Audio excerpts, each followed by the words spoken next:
2008 baptism తీసుకున్నాను. అప్పటి నుంచి ఇప్పుడు నేను ఏ ఒక్క పాపం చేయకుండా లేను అని లేదు. ఆబ్వియస్లీ నేను పాపం చేశాను, ఈ యొక్క లోకం తప్పు తిరిగా, నేను ఒప్పుకుంటున్నాను. కానీ దేవుడు ఏమంటున్నాడంటే, ఇప్పుడు నేను పాపం చేశాను, నేను వాక్యం బోధించక ముందుకు వచ్చాను, నేను అర్హురాలు కాకపోవచ్చు, నేను దీనికన్నా ముందు దేవుడికి ప్రేరణ చేసి ఉండొచ్చు అంటే, దేవా ఎగ్జాంపుల్గా నేను చెప్తున్నాను, దేవా నా యొక్క పాపంలో క్షమించు, నేను వాక్యం బోధించబోతున్నాను, నేను కాదు మీరే నా ముందు వాక్యం బోధించండి అని నేను చెప్పాను. దేవుడు వెంటనే నాకు పాపం క్షమించాడా? ఎస్.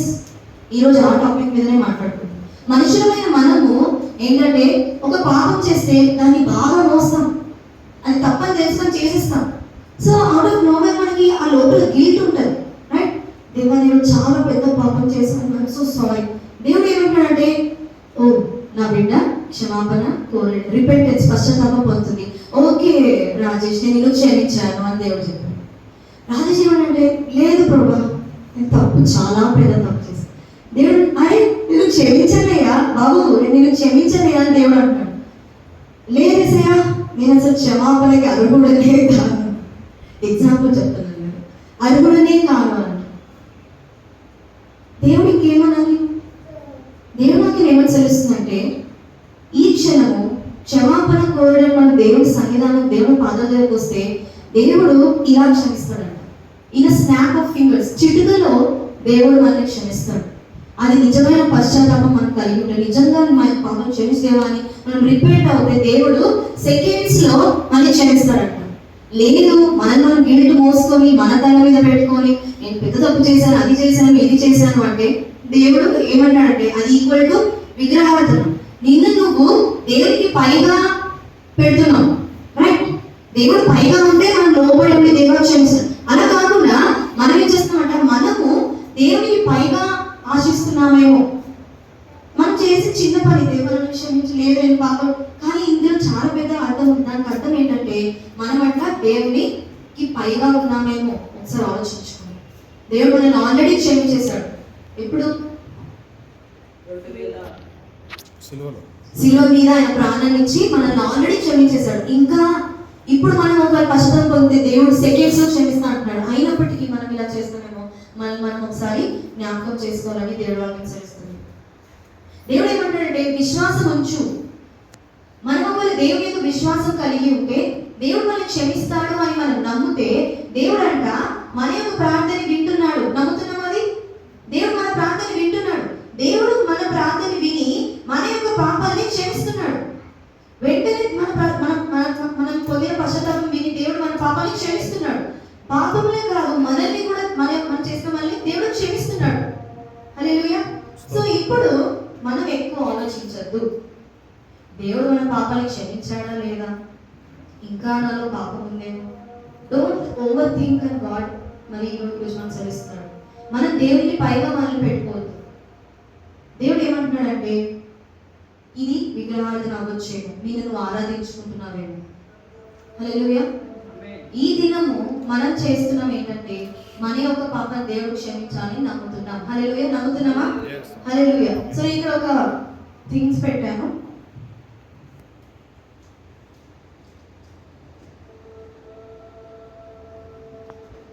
ఇదేంటంటే గ్లాస్, ఈ గ్లాస్ ఏంటంటే మన శరీరం. మన శరీరంలో ప్యూర్ వాటర్ దేవుడు మనలో ఊదాడు. అప్పుడు మన ద ప్యూరెస్ట్ ఫామ్, అన్నిటికన్నా పవిత్రులంగా మనం ఉండేవాళ్ళం, రైట్? మనుషులు ఉన్నప్పుడు ఏమైందంటే, మనం ఈ లోకంలో ఏం చేస్తున్నామంటే నిదానంగా పాపం చేసుకుంటూ వచ్చాం. మన పాపం యాడ్ చేసుకుంటూ వెళ్ళాం. దేనికి? మన శరీరానికి, మన ఆత్మకి.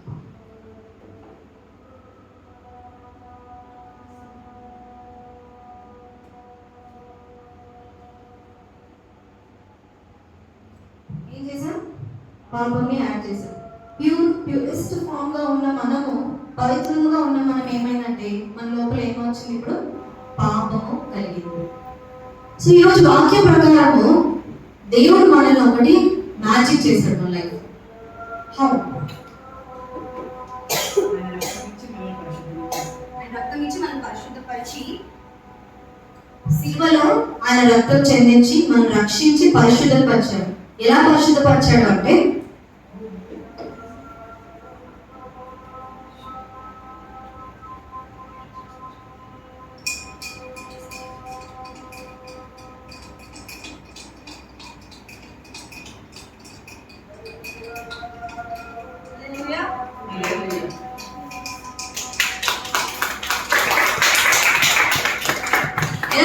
పరిశుద్ధపరిచారు? క్లీన్. ఇది ఇంకా కొంచెం కరగాలి యాక్చువల్లీ. సో క్లీన్ గా ఆయన పరిశుద్ధపరిచాడు. ముందు ఎలా ఉన్నాం మనం? పాపంలో ఉన్నాం. ఇక్కడైతే క్లీన్. నేను ఈ స్పూన్ తిప్పడానికి నాకు ఒక 5 seconds పట్టింది ఇది పవిత్రపరచడానికి. కానీ ఈరోజు మనం దేవుడి సన్నిధానానికి వచ్చిన మనము ఇంత స్పూన్ తిప్పే అంతసేపు కూడా దేవుడు మనల్ని క్షమించకుండా మనల్ని ఉంటాడు. With in seconds. ఇది 2 seconds 5 seconds 4 seconds పడినట్టుంది నేను తిప్పడానికి. కానీ దేవుని వాక్యం ఏంటంటే మనల్ని విత్ ఇన్ సెకండ్స్ లో పరిశుద్ధపరిచింది. హల్లెలూయా. సో మనం ఇప్పుడు ఎలా అయ్యాము? క్లీన్ స్లేట్ అయ్యాం. అంటే క్లీన్ కొత్త బుక్ అయ్యాం. దేవుడి నుంచి పరిశుద్ధపరచబడిన మనము ఒక నూతన పుస్తకము, తెల్లని మచ్చలేని పుస్తకం వలె మనం అయ్యాం. దేవుడు ఇక్కడ ఏం చేశాడు? మన జీవితంలో దేవుడు ఏం చేశాడంటే ఫస్ట్ గా మనల్ని దేవుని ముందు నీతిమంతునిగా నిల్చోబెట్టాడు. ఏం చేశాడు? నీతిమంతునిగా. మనము పాపమైన మనము పవిత్రపరచబడినప్పుడు మనము ఏ విధంగా ఇప్పుడు దేవుడి ముందు నిలిచినామంటే నీతిమంతునిగా నిలిచినాం. First thing as a righteous person. Okay. Second thing ఏంటంటే మనం నిందారహితులం అయ్యాం. హల్లెలూయా. ఒకరు మన వైపు ఏది చూపించి ఇతని పాపం చేశాడు, ఇతని పాపం చేశాడు అని చెప్పిన ఆ యొక్క నింద వల్ల లేదు. దేవుడు మనల్ని క్షమించాలంటే మొదటిగా మనం ఏమయ్యామంటే నీతిమంతులుగా దేవుని ముందు నిలిచిన, రెండవదిగా నిందారహితులు మనం అయ్యాం. మూడవదిగా దేవుడు ఏమన్నాడంటే మన గిల్ట్ నుంచి, మన పెనాల్టీ నుంచి దేవుడు మనల్ని విడుదల చేశాడు. అంటే పెనాల్టీ అంటే ఏంటి? జనరల్ గా ఇప్పుడు మనం ట్రాఫిక్ రూల్స్ ఏమైనా క్రాస్ హెల్మెట్ పెట్టుకోకుండా వెళ్ళాం, వాళ్ళు ఏం చేస్తారు? పెనాల్టీ వేస్తారు. ఒక 1000 rupees పెనాల్టీ, చలాన్ వేస్తారు. మరి మనం చూసినట్టయితే మన జీవితంలో దేవుని యొక్క విషయంలో మనం తప్పు చేస్తే మనకి కూడా పెనాల్టీ ఉంది. ఊరికేనే ఎవరికి ఇది రాదు. సో పెనాల్టీ ఏంటి? డెత్, మరణం. దేవుడు ఈ మరణం నుంచి మనకి విడుదల దయచేశాడు. హల్లెలూయా. ఏం చేశాడంటే మొదటిగా నీతిమంతులను నిల్చోబెట్టాడు, రెండోదిగా నిందారహితులుగా చేశాడు, మూడోదిగా మన మరణం నుంచి విడుదల చేశాడు. ఈ యొక్క జస్టిఫికేషన్ మనకి జరిగింది. ఎవరికో అబ్రహాంకి జరిగింది, ఇస్సాక్ గారికి జరిగింది, దానియేలు గారికి జరిగింది, దావీదు గారికి. పాస్ట్ లో బైబిల్ చూస్తున్న అంత లాంగ్ ఎగ్జాంపుల్ అవసరం లేదు. ఎవరు జరిగింది? మనకే జరిగింది. ఇది మనం నిందారహితులుగా, లేదంటే నీతిమంతులుగా, లేదంటే మరణం లేకుండా సన్నిధానంలో కూర్చున్నామంటే దానికి కారణం ఏంటంటే దేవుడు వారిని ఏం చేశాడంట? సమర్థన చేశాడు, జస్టిఫై చేశాడు అని దేవుడి వాక్యం సెలవిస్తుంది. మరి మనం చూసుకున్నట్లయితే ఒకనొక సమయంలో మన మనసాక్షి కూడా మనల్ని విడిచిపెట్టేస్తుందంట. ఫర్ ఎగ్జాంపుల్, మనం ఒకరి ఈ రోజు నేను పాపం చేసిన నాకు బాగా గిల్ట్ ఉంది. గిల్ట్ అంటే లోపల బాగా నన్ను తినేస్తుంది. నేను చాలా పెద్ద తప్పు చేశాను ఈ రోజు, దేవుని సన్నిధానాన్ని అసలు కూర్చోడానికి అర్హుడిని కాదు.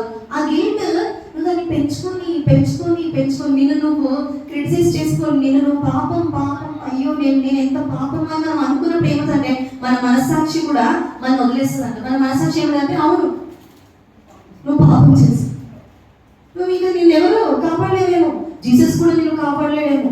పాపం చేసామని మనసాక్షి కూడా మన పార్టీలో ఉండదంట. నేను ఈయన పార్టీ కాదు, ఎందుకంటే మన మనసాక్షి చేసింది ఎవరు? యేసయ్య. మన సోల్, మన ఆత్మని మనలో ఊదింది ఎవరు? యేసయ్య. అది కూడా ఏమంటదంటే ఈయనెవరో నాకు తెలీదు అని మనల్ని అంటున్నాడు. దేవుడు మనల్ని ఈరోజు ఆ మైండ్ సెట్ తో విడుదల కలిగి. నేను ఒకసారి వాక్యం వింటున్నాను ఇలాగే. అయితే ఒక మెంటర్, మా యొక్క మెంటర్ ఏమన్నదంటే సాతాను ఏ రూపంలో వచ్చింది? యేసయ్య అరణ్య మార్గంలో 40 రోజులు ఫాస్టింగ్ ఉండడానికి వెళ్ళినప్పుడు సాతాను ఏ రూపంలో వచ్చింది? ప్లీజ్ సమాధానం చెప్పండి. స్నేక్. ఇంకా స్నేక్ అందరూ నమ్ముతున్నామా? సర్ప రూపంలో వచ్చింది. ఎక్కడ రాసిందా?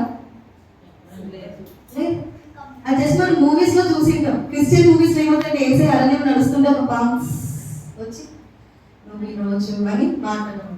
అది జస్ట్ మూవీ. సాతాను ఏ రూపంలో వస్తాడే? మన తలంపులు.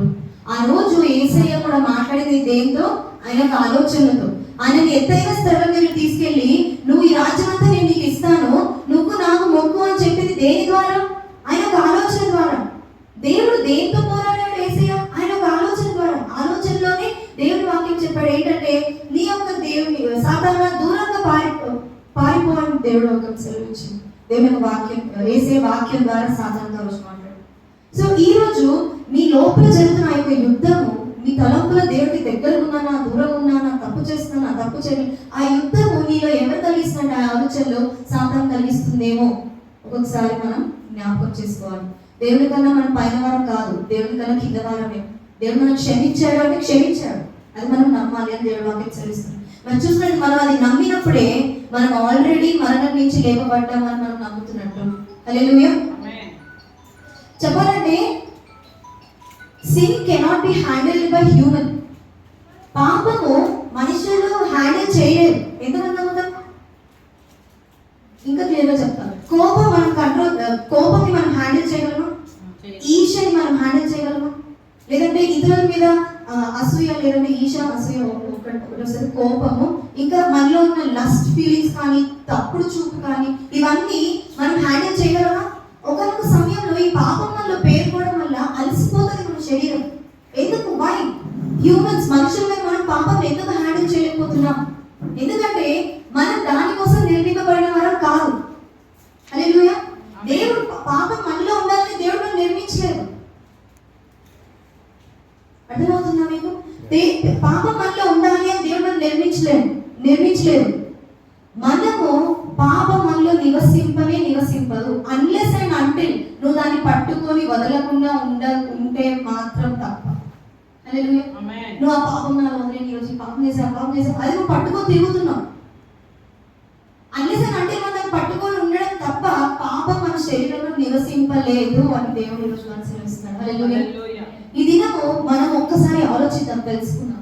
జస్టిఫికేషన్, సమర్థించడం అంటే నాట్ ఓన్లీ మన పాపాన్ని క్షమించడం మాత్రమే కాదు, ఏదో మనలో క్రెడిట్ అవుతుంది. క్రెడిట్ అంటే ఏంటంటే క్రెడిట్, నార్మల్ క్రెడిట్ అంటే జమ అవుతుంది.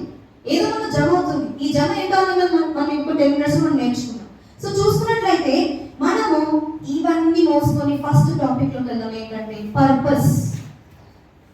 ఈ యొక్క సమర్థన యొక్క ప్రయోజనం ఏంటి? దేవుడు సమర్థిస్తున్నాడు, దానికి పర్పస్ ఏంటి, దానికి ప్రయోజనం ఏంటి, ఎందుకు అని చూసినట్లయితే మొదటిగా సమర్థన అనేది దేవుని ముందు విశ్వాసి పాపి స్థానాన్ని మారుస్తున్నాడు. మొదట ఏం చేస్తుంది సమర్థన? దేవుడు మనం సమర్థిస్తున్నాడంటే దేవుని ముందు ఒక మనిషిని నిల్చుంటే విశ్వాసి పాపి అనే పొజిషన్స్ మనం మారుతాం. మనం పాపిగా ఉన్నామేమో, ఆ పాపి పొజిషన్ తొలగిపోయి విశ్వాసిగా మనం నిల్చుంటాం. మొదటి ప్రయోజనం ఏంటి? మనము మన పాపం తొలగింపబడి విశ్వాసిగా దేవుని నిల్చుంటాం. రెండోదిగా ఈ పొజిషన్, ఈ స్థితిలో, విశ్వాస స్థితిలో మనం ఏదైతే నిల్చున్నామో ఈ స్థితి మనిషిని అతని అపరాధం మరియు శిక్ష నుండి శాశ్వతంగా వేరు చేస్తుంది. మన విశ్వాసంలో నిల్చున్న ఆ యొక్క మనము ఏమవుతుందంటే మరణం నుంచి, శిక్ష నుంచి కంప్లీట్ గా మనం వేరు చేయబడతాం. మరణం అంటే ఏంటి, శిక్ష అంటే ఏంటి, వీళ్ళెవరో మాకు తెలియదు. ఐ డోంట్ నో దెమ్, అవేంటో నాకు తెలియదు. అంతగా మనం వేరు చేయబడతాం. రెండో ప్రయోజనం. మూడో ప్రయోజనం ఏంటి అంటే మనం క్షమింపబడిన దోషులుగా పిలువబడతాం. క్షమింపబడ్డా ఓకే, పక్కన దోషం ఏంటి? ఆబ్వియస్లీ మనం పాపం చేశాం, దోషులుగా ఉన్నాం. మన దోషము ఏమైంది? క్షమింపబడింది. మనం క్షమింపబడిన దోషులు. నెక్స్ట్ స్టెప్ ఏంటి? చాలా ఇంట్రెస్టింగ్ గా ఉంటుంది. నెక్స్ట్ స్టెప్ ఏంటంటే సాధువులుగా మనం అవుతాం. సాధువులుగా అంటే యాజ్ ఎ సెయింట్స్, మనకు గిల్ట్ ఉండదు. మనం పూర్తిగా దోషి అనే పదము మన నుంచి పోతుంది. అంటే నింద అయిపోయిన అసలు ముందు ఈ మనిషి చేసి అరే నువ్వు ముందు ఇంత తప్పు చేసినావా,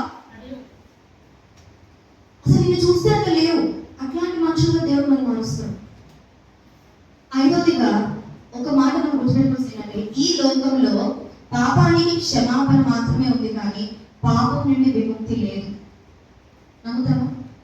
ఒకరు మళ్ళీ క్షమించగలరేమో, కానీ మనలో ఉన్న పాపంను తీసివేయడం, మనలో నుంచి పాపం విముక్తి చేయడం ఈ యొక్క లోకంలో లేదు. దీనికోసం మనం వెళ్ళాలి. ఎక్కడికి? వాక్యం చూద్దాం. అందరు నన్ను చూడండి. సో ఒకసారి ఏమైందంట, ఈ కార్తీక్ ఉన్నాడేమో, కార్తీక్ ఎగ్జాంపుల్ తీసుకున్నాం అనుకున్నా.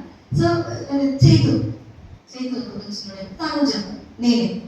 సో రాజేష్, ఓకే రాజేష్ అబ్బాయి మీరు ఆలోచించుకుంటారు. సో రాజేష్ ఏంటంటే ఒకసారి తనుజ అని చెప్పాను. తనుజ ఏమైందంటే ఒకసారి తీర్పు కోర్టులో, నేను ఇప్పుడు వేస్తున్నా కదా కోర్టు, నేను ఇప్పుడు ఎక్కడున్నా అంటే కోర్ట్ రూమ్ లో ఉన్నా.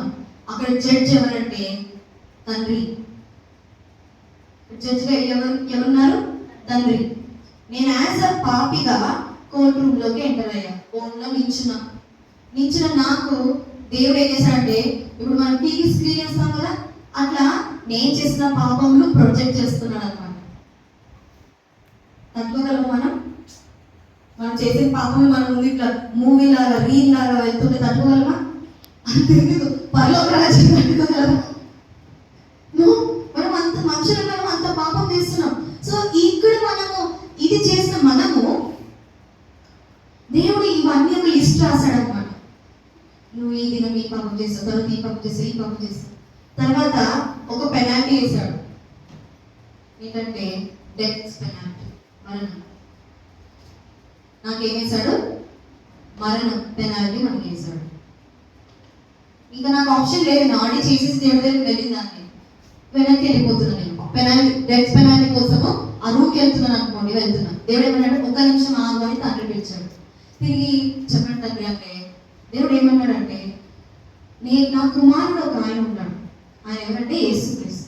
నువ్వు ఆయన విని విశ్వసించి ఆయన యొక్క ఆజ్ఞల ప్రకారం నడుచుకున్నట్లయితే నువ్వు ఈ మరణాన్ని తప్పించుకోగలవు అని ఎక్స్ప్లెయిన్ చేశాడు. ఏసే చేసిన పనులు, ఏసే చేసిన జీవిత చరిత్ర అంతా ఆయనకి ఎక్స్ప్లెయిన్ చేశాడు. సో ఆయనకి మనం ఏం చేస్తాం? మనం అపోజిషన్, ఇప్పుడు నేనే అపోజిషన్, నేను ఏం చేస్తా? వెంటనే యాక్సెప్ట్ చేస్తా. మరణం కన్నా ఇది నేను బ్రతికుండడం ఇంపార్టెంట్. దేవుని అంగీకరించా, ఏసైని అంగీకరించా. సో నా పాపం ఏదైతే పేపర్ ఉందో దాని కింద దేవుడు ఒక స్టాంప్ వేశాడు. ఏంటంటే జస్టిఫైడ్, క్షమించబడ్డాడు అని. ఏం చేశాడు? క్షమించబడ్డాడు స్టాంప్ వేసి నా వెనకాల అక్కబెట్టాడు. ఏం చేశాడు? ఒక లిస్ట్, పాపం లిస్ట్ ఉంది, కింద క్షమించాడు అని స్టాంప్ వేసి ఏం చేశాడు? వెనకాల అక్కబెట్టాడు. నేను ఇప్పుడు బయటికి వెళ్ళాను, లోకంకి వచ్చాను. పక్కింటి పిన్ని ఉంది, పక్కింటి ఆంటీ ఉంది, గాసిప్ ఆంటీ. అవన్నది తను ఇట్లా ఫాస్ట్ ఇట్లా అని పిలిచింది. వెళ్ళినా, ఏంటి పిలిచినారంటే, చాలా పెద్ద తప్పులు చేసావంట కదా, డైరెక్ట్ మరణమే అంట కదా, ఏం జరిగింది లోపల అని అడిగిందంట ఆంటీ. వెనకాల తిరిగాను, వెనకాల ఏముంది? పాపములు ఉన్నాయి, క్షమించబడ్డాను. ఆమె ఏం చేసింది? ఓ నువ్వు ఈరోజు ఈ పాపం చేసావా, ఆ రోజు ఆ పాపం చేసావా, ఫస్ట్ ఏం చేస్తుంది? పాపాలు చదువుతుంది. అతని కింద ఓ క్షమించబడ్డావా, ఓకే అట్లా. నాకు అర్థం కాలేదు. నాకేమనిపిస్తుంది అంటే, ఏంటి క్షమించబడిన తర్వాత కూడా నా పాపం చదువుతున్నారు మనుషులు. హల్లెలూయా. ఈ లోకంలో మనము సరే ఇంకొంచెం ముందుకెళ్ళాను నేను, ఇంకొక ఆంటీ కనిపించింది. అరే ఆంటీ ఆపి కదా, నువ్వు రా, అక్కడ ఏం చెప్పావు నాకు చెప్తురా అని పిలిచింది. పిలిచి ఏమన్నదంట, చాలా సేమ్ ఏం జరిగింది ఏంటంటే, నేను ఇట్లా పాపాలు చేసినావా, ఈ లోపల పాపాలు చేసినావా, ఏ పాపాలు చేసినావు, తర్వాత ఏమైంది అని అడిగినప్పుడు మళ్ళీ వెనకాల తిరిగా. ఆమె కూడా ఏం చేస్తుంది? ఓ ఇంత పెద్ద పాపం చేసినావా, పాపం చేసినావా, పాపం చేసినావా అని లాస్ట్కి ఓ క్షమించబడ్డావా. నాకు నచ్చలేదు. ఇదేదో ప్రాసెస్, దేవుడు క్షమించాడు అంటున్నాడు, అన్నీ అంటున్నాడు, కానీ నాకు ఆ సంపూర్ణత నాలో లేదు. దేవుడు నేను క్షమించాడు ఓకే, కానీ ఏంటి అందరూ నేను ఎదుగుతున్నాను, నువ్వు అప్పుడు ఆ పాపం చేసి ఇప్పుడు ఆ పాపం చేసి. లోకంలో మనం ఇప్పుడు నిజంగా మనకు జరుగుతుంది ఏంటంటే, మనం వెళ్తే నువ్వు నిజంగా క్రైస్తవుడువా, ఆ రోజు అక్కడ డాన్స్ చేసావు కదా, నువ్వు నిజంగా క్రైస్తవుడువా, అక్కడ నువ్వు ఆ పని చేసినావు కదా, తాగినావు కదా, నాకు అక్కడ మందు శబ్దాలు కనిపించినావు. అది కాదయ్యా, నేను ఇప్పుడు మారిపోయినాను, కానీ నువ్వు అక్కడ నాకు కనిపించినావు. ఆయనకు నాకు అనిపించిందే మనసులో ఉంటుంది. సో వెంటనే నేను మళ్ళీ స్ట్రైట్గా లోపలికి వెళ్ళా, జడ్జిమెంట్ రూమ్కి, కోర్టులోకి. ఇట్లా ఇప్పుడు ఏంటంటే నాకు సమాధానం కావాలి, డోర్ ఇట్లా దోసుకుని ముందు ఇట్లా నార్మల్ డోర్ దోసుకుని వెళ్ళా. దేవుడు ఏమైంది, ఏమైందంటే, ఏసయ్య నాకు క్షమించావు, కానీ మనుషులు ఇంకా నా పాపాన్ని చదివిన తర్వాత నన్ను క్షమించాలంటే దేవుడు ఏమంటాడు, నేను ఇక్కడి నుంచి పిలుస్తున్నాను, తనచ ఆగు ఆగు అని. నువ్వే తొందరపడి బయటికి వెళ్ళిపోయావు, ఇంకొక ప్రాసెస్ ఉంది, నీలో ఇంకొక ప్రాసెస్ ఉంది అని నా వెనకాల పేపర్ తీసి ఒక ఏదైతే ఇంకుతో పాపాలు రాశాడో ఆ ఇంకులో పేపర్ నుంచి బయటకు తీశాడు. ఏం చేశాడు? ఆ ఎర్ర ఇంకుతో రాసామనుకోండి పేపర్ మీద, అది ఎర్ర ఇంకు లోపల ముంచి తీశాడు పేపర్. ఇప్పుడు పేపర్ మీద ఏం కనిపిస్తుంది? ఏం కనిపించదు, పాపాలన్నీ కూడా చెరిగిపోయాయి. ఆ ఎర్ర ఇంకులో పాపాలన్నీ కూడా చెరిగిపోయాయి, తడిచిపోయాయి. ఇప్పుడు క్లీన్ పేపర్ ఉంది. ఈ క్లీన్ పేపర్ని నా మీద మళ్ళీ వెనకాల అతుకోబెట్టి మళ్ళీ పంపించింది. ఈసారి ఇద్దరు ఆమెలు ఒకటే దగ్గర ఉన్నారు. ఈ లోపలికి వెళ్ళి ఏం చేస్తున్నారు? బయటకు వచ్చా చూపేసరికి ఆగండి నేనే చెప్తాను లోపల ఏం జరిగింది ఏం కలిగింది ఏముంది మళ్ళీ ఏమో చదవగలుగుతున్నారా? నథింగ్. దేవుడు ఈరోజు మనల్ని ఎన్నుకున్న మనల్ని దేవుడు ఏమంటున్నాడంటే మనం పవిత్రులుగా నిందారహితులుగా ఒక్క తప్పు కూడా మనలో లేకుండా మనం ఏమయ్యాము? దేవుని రక్తంలో కడగబడ్డాము. హల్లెలూయా హల్లెలూయా చెప్తామా? ఒక పర్సన్ ఉన్నాడు, ఒక టెర్రరిస్ట్. ఆయన ఎవరంటే అజ్మల్ కసబ్. ఈయన ఏం చేశారంటే ముంబై ప్రాంతంలో ఒక టెర్రరిస్ట్ గా ఆయన ఉన్నాడు అన్నమాట. ఆ టెర్రరిజం ఆయన ఏం చేశారంటే అప్పటికే 72 మందిని ఆయన చంపాడు. టెర్రరిజం చేసి మనుషులు చంపాడు. అయితే ఆయన వాళ్ళ మొత్తం ఎవరైతే టీమర్స్ ఆయన అక్కడే దొరికాడు మన గవర్నమెంట్ కి. దొరికిన తర్వాత ఏమైంది? ఆయనని జైలు వేసిన. ఆయన జైలు వేసి తీర్పాడంటే హ్యాంగింగ్ మరణ శిక్ష ఆయనకి అమలు పరిచారు. ప్రతి క్రిమినల్ కంట ఒక అప్పీల్ చేసుకోవడానికి ఒకటి ఉంటుందంట. ఏమంటారంటే మర్సీ ప్లీ అన్నమాట. అంటే దయ చూపించండి అని ఒక ప్లీ కోర్టులో మనం వేసుకోవచ్చు. రాష్ట్రపతి అభ్యర్థన సో వేసుకోవచ్చట. వేసుకున్న తర్వాత కానీ మన గవర్నమెంట్ దాన్ని యాక్సెప్ట్ చేయలేదు. ఏమన్నదంటే ఈ అజల్ కసబ్ అనే మనిషి భూమి మీదకి ఎవరు కనిపించొద్దు అని తీర్పు తెచ్చింది. అంటే ఏంటి? మరణ శిక్ష. ఈరోజు ఆయన చేసినట్లు మనుషులు చంపే అంత పాపం మనం చేయకపోయినా మనం పాపం చేసినప్పటికీ మన పాపం యొక్క లోకం క్షమించదు. క్షమించే ఒక వ్యక్తి ఉన్నాడు. మనం నిజముగా దేవుని దగ్గర ప్రాధేయపడి దేవుని దగ్గర మోకాలు ప్రార్థన చేస్తే క్షమించే ఒక వ్యక్తి ఉన్నాడు. ఎవరంటే ప్రభువైన యేసుక్రీస్తు. వాక్యం చదువు. హెబ్రీయులకు రాసిన పత్రిక 10వ అధ్యాయం 22వ వచనం. Hebrews chapter 10 verse 20. 22. మనస్సాక్షికి కల్ముషము తోచుకొందునట్లు ప్రోక్షింపబడిన హృదయములు గలవారమును నిర్మలమైన ఉదకముతో స్నానము చేసిన శరీరమును గలవారమునై ఉండి విశ్వాస విషయంలో సంపూర్ణ నిశ్చయత కలిగి యథార్థమైన హృదయంతో మనము దేవుని సన్నిధానమునకు చేరుదాము. హల్లెలూయా. పవిత్రపరచబడిన మనము దేవుడి వాక్యం ఏమంటుంది? మనస్సాక్షికి కల్మషము తోచకుండునట్లు ప్రోక్షింపబడిన హృదయములు గల వారమును నిర్మలమైన ఉదకముతో స్నానము చేసిన శరీరమును గల వారమునై ఉండి విశ్వాస విషయంలో సంపూర్ణ నిశ్చయత కలిగి యథార్థమైన హృదయముతో మనం దేవుని సన్నిధానమునకి చేరుదాము. ప్రోక్షింపబడ్డం, ఉదకముతో స్నానం చేయడం, పవిత్రమైన పని. ఇప్పుడు మనం ఏం చేయాలంటే ఎవరి చేయాలి? దేవుని సన్నిధానానికి మనం చేరాలి అని దేవుడి వాక్యము సెలవిస్తుంది. మనలో ఇంకా ఇప్పుడు గిల్ట్ ఉన్నట్లయితే దేవుడు మన పాపాలను క్షమించడం మనకు ఒకవేళ గిల్ట్ ఉంది అంటే మనం ఏం చేయాలి? ప్రార్థన చేయాలి. That's the only way. దేవుడు మనం ప్రార్థన చేయాలి. నన్ను క్షమించుకోలేకపోతున్నాను దేవా, ప్లీజ్ హెల్ప్ మీ. నన్ను క్షమించాను, నన్ను నేను ఇంకా మీలో దగ్గర చేసిన నాకు సహాయం చేయాలి. మనం ఏం చేయాలి? ప్రార్థన చేయాలి. దీంతో మనం సెకండ్ పాయింట్ వద్దాం. సెకండ్ పాయింట్ ఏంటంటే ప్రాసెస్. దీని ప్రక్రియ ఏంటి? దేవుడు క్షమించానంటున్నాడు, ముంచి తెల్లగా చేశానంటున్నాడు, మళ్ళీ నూతన జీవితం మనకి ఇచ్చానంటున్నాడు. ఏ ప్రాసెస్తో చేశాడు? ఏం రూల్స్ ఉన్నాయని చేశాడు? ఇప్పుడు రూల్స్ ఉంటాయి, మన రూల్స్ ఉన్నాయో దేన్ని చూసి దేవుడు నువ్వు సమర్థించబడ్డావు, నువ్వు జస్టిఫైడ్ అయ్యావు అని దేవుడు దేని గురించి చెప్తున్నాడంటే 2 కొరింథీయులకు రాసిన పత్రిక 5వ అధ్యాయం 21వ వచనం.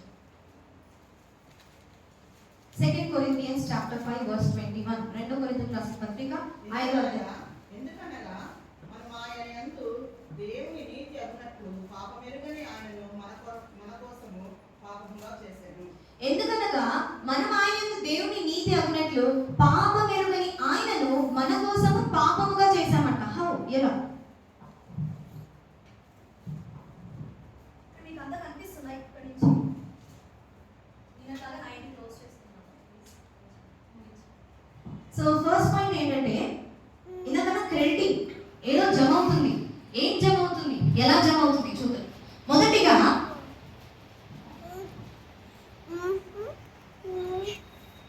మొదటి నరుడు ఎవరు? ఆదాము. ఆదాము నుంచి వచ్చిందంట అంటే మనిషికి వచ్చిందంట, మనకి మ్యాన్. మనుషులమైన మనకి ఆదాము నుంచి ఏమొచ్చింది? సిన్, పాపం వచ్చింది, జమైంది. జమైందా? పాపం జమైంది. రెండవదిగా ఈ లోకంలో ఉన్న మనుషులను నుంచి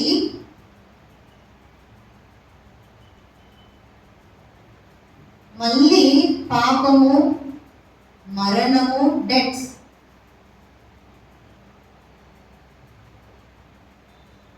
యేసయ్య దగ్గర జమ అయిందంట. నో, అంతా జమ చేసిన పాపం యేసయ్య, మన పాపం మోసుకున్నాం యేసయ్య.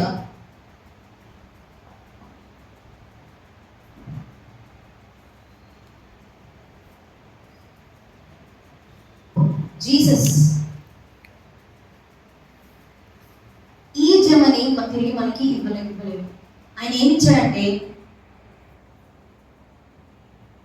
ఆయన నీతిని మనకి ఇచ్చాడు, రైచియస్నెస్ ని.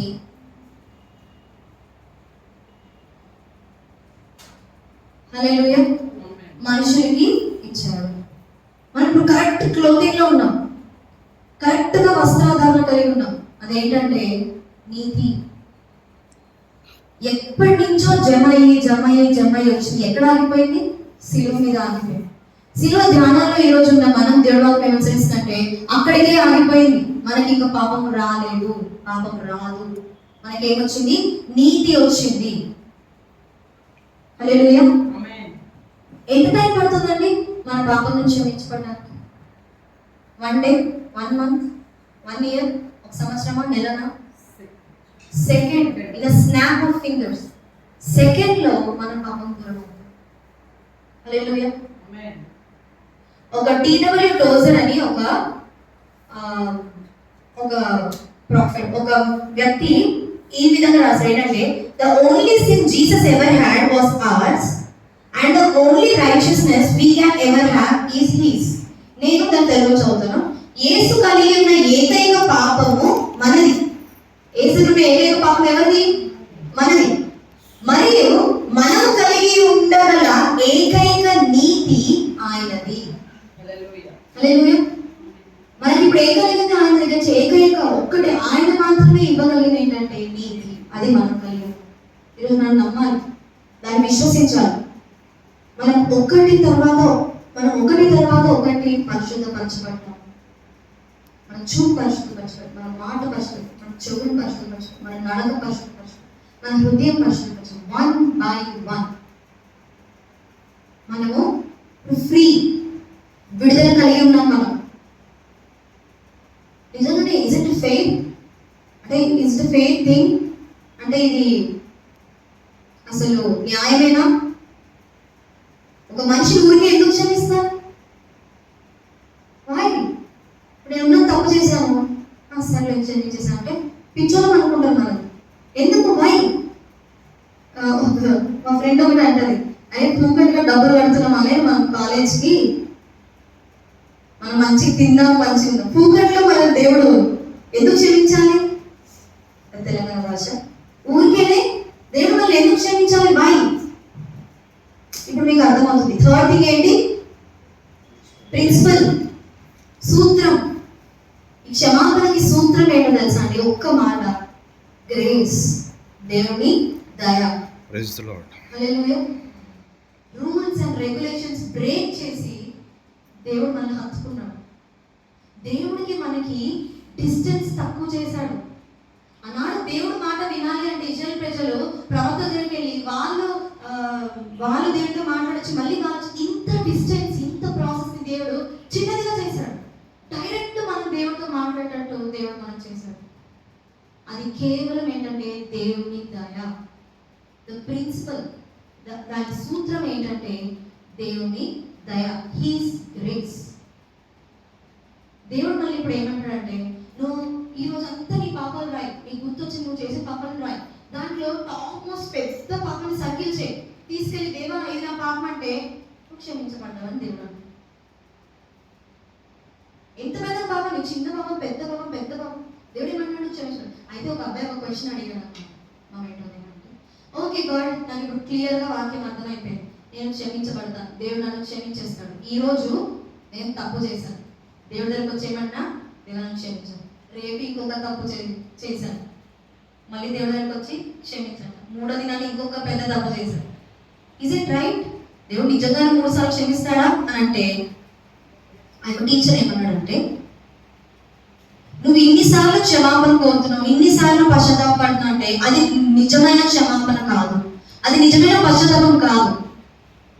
దేవుడు నువ్వు సంపూర్ణంగా పూర్ణ మనసు ప్రభనేమో ఎప్పుడైతే సేవించగల ఆ యొక్క మనస్తత్వం నీలో వచ్చి, అది ఒక్కసారి నువ్వు ఎప్పుడైతే సంపూర్ణంగా నా యొక్క పాపాలను విడిచిపెట్టాలని నీ యొక్క హృదయంలో దేవుని కాళ్ళ దగ్గర మనము ఏడ్చి ప్రారంభించినప్పుడు దేవుడు ఎక్కుతోనే మనల్ని క్షమిస్తాడు. నువ్వు నిజంగానే రోజు క్షమాపణ అడుగుతున్నావు అంటే దానికి అర్థం నువ్వు నిజమైన క్షమాపణ అడగట్లేదు. నువ్వు ఇంకా ఎక్కడున్నావు? పాపాల రాశి లిస్ట్ వెనకాల ఉంటే అందరికీ చూపించుకుంటుంది. దేవుడు రోజు మనతో మాట్లాడుతున్నాడు. మనము పాపం తనుజ ఈరోజు పాపం చేసి దేవుడు క్షమించలేము అది నేను కిందకి లాగేస్తుంది. ఈరోజు దేవుడు మనతో మాట్లాడుతున్నాడు, అది ఏం చేస్తుంది? మనల్ని కిందకి లాగేస్తుంది. మనం ఎదగలేము, దేవుళ్ళ ముందుకు వెళ్ళలేము, మనుషుల నాయకులుగా మనం ఉండలేము, దేవుని వాక్యం ప్రకటించలేము.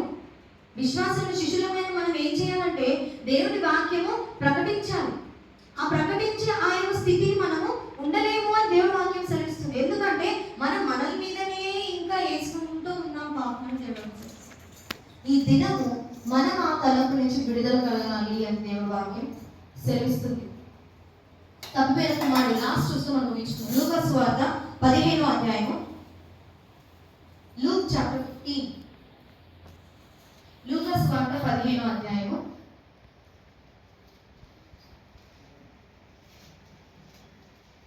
17, 18, 19 వచనాలు. అయితే బుద్ధి వచ్చినప్పుడు వాడు, నా తండ్రి యొద్ద ఎంతో మంది కూలివాళ్లకు అన్నము సమృద్ధిగా ఉన్నది, నేనైతే ఇక్కడ ఆఖరికి చచ్చిపోవచ్చున్నాను.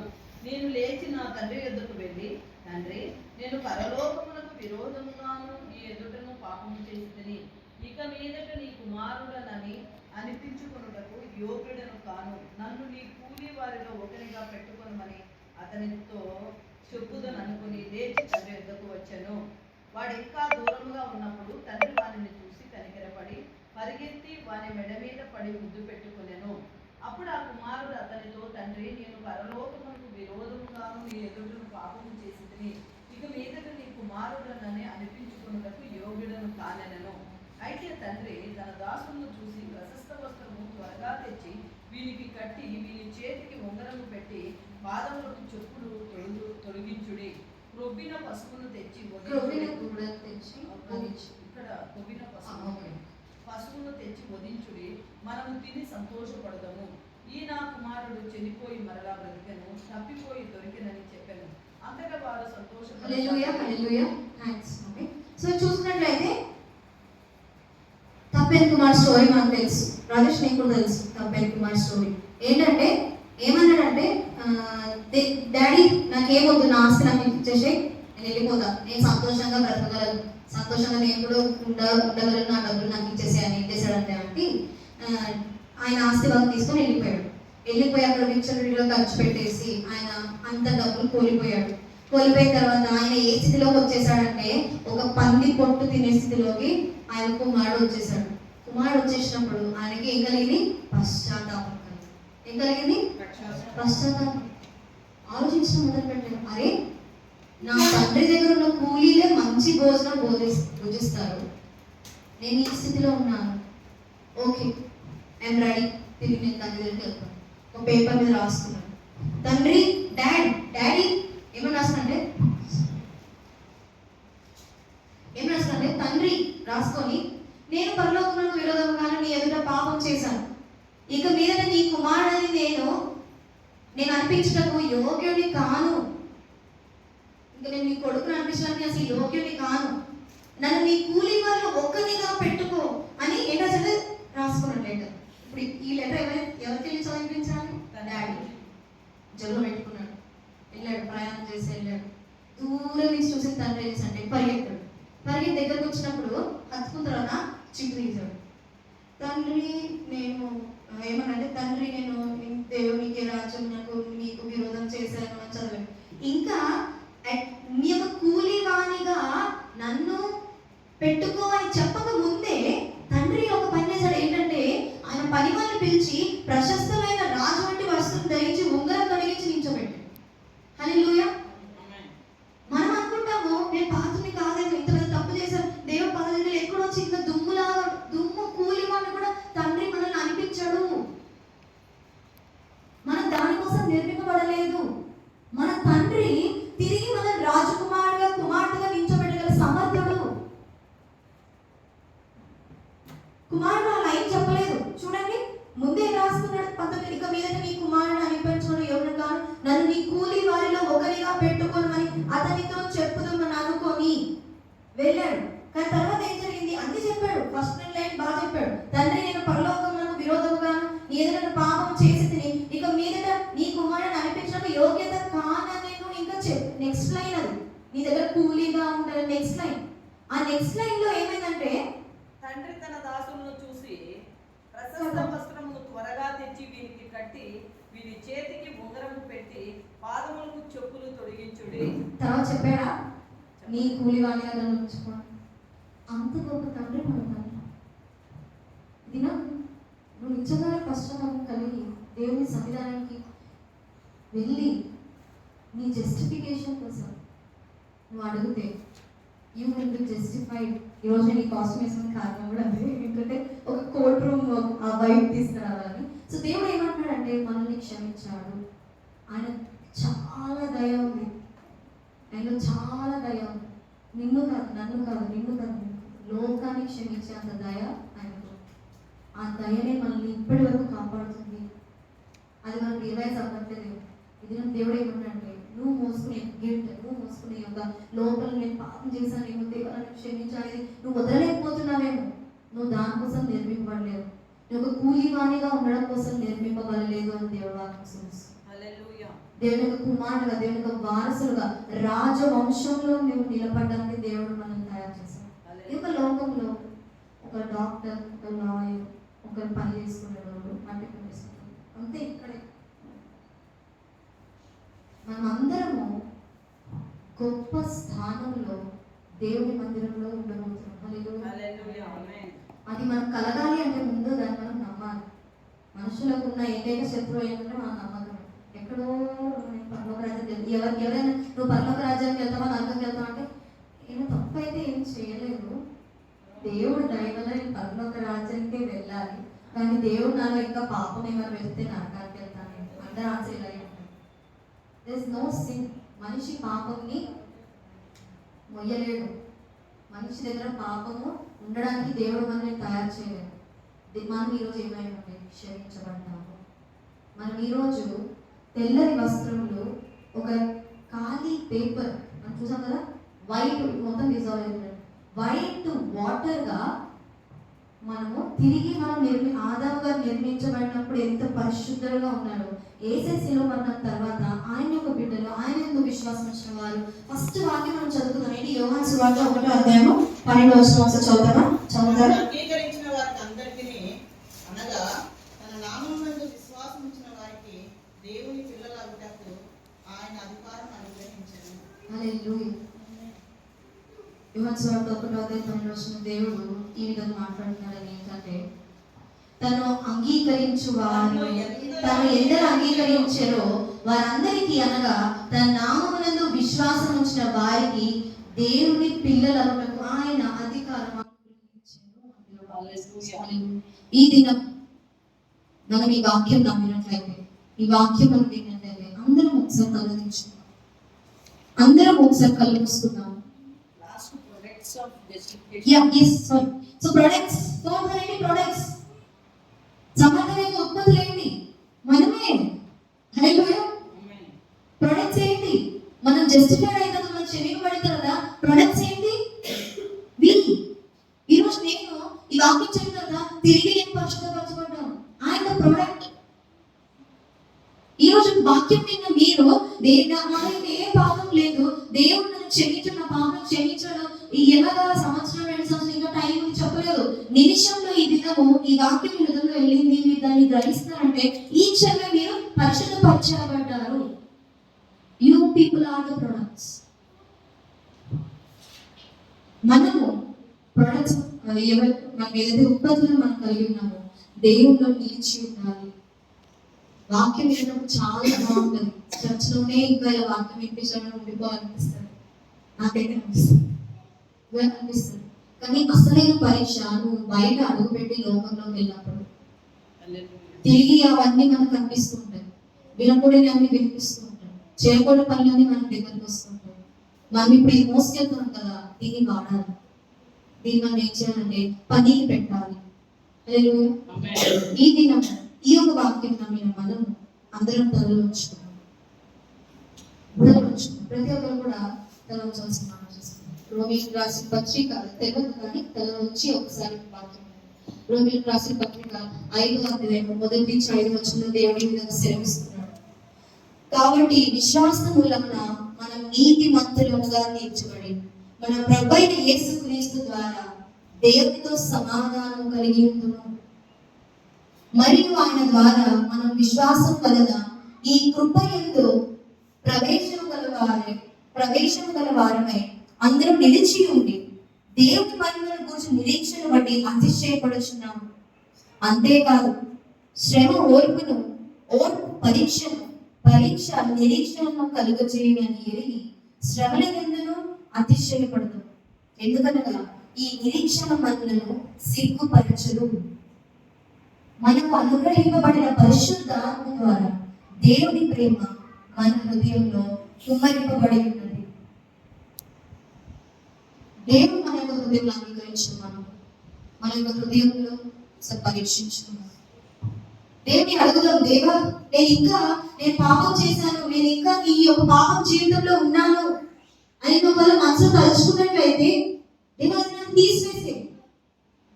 నేను నిజమైన పక్షపాతం కలిగి ఎప్పుడైతే నీ దగ్గరకు వచ్చానో నేను అప్పుడే క్షమింపబడి ఉన్నాను, నేను ఇప్పుడు నమ్ముతున్నాను అని దేవుడు మనం ప్రార్థించాలి. ఎందుకంటే ఆయన దయ ఎంతో అత్యున్నతమైనదండి.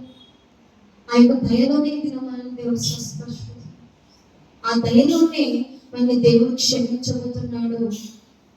ఈ యొక్క లోకంలో క్షమాపణ ఉందేమో కానీ, పాపం నుంచి క్షమాపణ ఉందేమో కానీ పాపం నుంచి విముక్తి లేదు. ఈ విముక్తి కేవలం ఈ ఫ్రీడమ్, ఈ ఫ్రీనెస్ కేవలం ఎక్కడుందండి? ప్రభువైన యేసుక్రీస్తు ప్రభువులో. ఈ దినము తీర్మానం చేసుకున్నాం. ఇక్కడ కూడి వచ్చిన అందరూ ప్రార్థన చేద్దాం. ప్రార్థన చేస్తాం. పరిశుద్ధుడా, ప్రేమ తండ్రి, కృపామయ కరుణమయ మీకు వేలాది కోట్లాది కృతజ్ఞతాస్తుతులు చెల్లించుకుంటున్నాం. మీరు పరిశుద్ధులు తండ్రి, మీరు పరిశుద్ధంగా ఉన్న రీతిగా మేము పరిశుద్ధంగా అవ్వడానికి ఎల్లవేళ మీ యొక్క వాక్యం ద్వారా ప్రభావ మాతో మాట్లాడుతున్న తండ్రి నీకు స్తోత్రం నాయన. పరిశుద్ధ దేవ, ఈ దినం నాయన నేను పాపం నుంచి విడుదల పొందినప్పటికీ నాయన అది మేము నమ్మట్లేదు, మమ్మల్ని క్షమించండి తండ్రి. ప్రభు ఆ యొక్క తలంపులు, ఆ యొక్క ఆలోచన నుంచి మమ్మల్ని నాయన దాన్ని విముక్తి చేయమని వేడుకుంటున్నాం నాయన. దాన్ని మీరు లేకపోతే నేను ఏ పని కూడా చేయలేము నాయన. మా శరీరం యొక్క పాపం తలంపులు మేము తీసివేసేలేము నాయన. మమ్మల్ని ప్రభు చేసే మా యొక్క తలంపులు మీరు కంట్రోల్ చేయమని వేడుకుంటున్నాం నాయన. దాన్ని మమ్మల్ని మీ యొక్క స్వాధీనంలో చేర్చుకోమని వేడుకుంటున్నాం నాయన. ఈ దినం శిష్యులు అవ్వడానికి నాయన దాన్ని మమ్మల్ని మేము ప్రభు జస్టిఫికేషన్ చేసుకోవడానికి నాయన ఈ దినం యొక్క పాద సన్నిధిలో మీ యొక్క పాదాల దగ్గర నేను పడి ఉన్నాను నాయన, అడుగుతున్నాను నాయన. మమ్మల్ని క్షమించండి.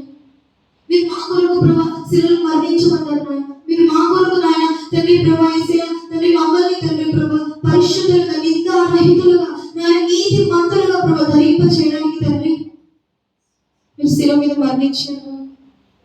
ఎంతో కాలం నుంచి జమ చేస్తున్న ఆ యొక్క పాపం నాయన మా వరకు రాయన నా శిలువ మరణం దగ్గర ఆపారు నాయన. మీకు స్తోత్రం. ఈ దినం నాయన ఇక్కడ కూడా మేము అందరం ఒక్క మాట మిమ్మల్ని అడుగుతున్నాం నాయన. మమ్మల్ని నాయన తండ్రి ప్రభు పరిశుద్ధపరచండి, పవిత్రపరచండి, మీ ఆదరణలో మనం చేర్చుకుని తండ్రి మీ యొక్క కృప, మీ యొక్క దయతో మమ్మల్ని నింపమని వేడుకుంటున్నాం తండ్రి. ఈ యొక్క వాక్యం ఏళ్ళలో మా హృదయం నుంచి పోనీ కూడా భద్రపరచండి. మేము ఈ యొక్క సన్నిధానం నుంచి బయటికి వెళ్ళిన తర్వాత తండ్రి ప్రభు ఈ యొక్క లోకమైన తినివేయకుండా, ఈ యొక్క లోకములను దూరపరచకుండా కాపాడండి తండ్రి. ఎల్లప్పుడూ మీ యొక్క నామంలో, మీ యొక్క పద్ధతులలో మేము ప్రభుత్వం సహాయం దయచేయండి. ఈ యొక్క వాక్యం మీద మా అందరికీ జ్ఞానం గ్రహింపుదల ప్రభావ హృదయ శక్తిని మాకు దయచేయండి. సమస్త జ్ఞానం ఉంచుకున్నాను. మీరు ముందు వాక్యం మాతో మాట్లాడేందుకు మీకు వందనాలు తెలియజేస్తాను. అని తగ్గించిన చేత నామని ఎక్కువగా దయచేస్తాను. త్వరలో ఆయన శ్రేష్ఠ నామములో ప్రతిమాడి అడిగాడు. ఆమేన్.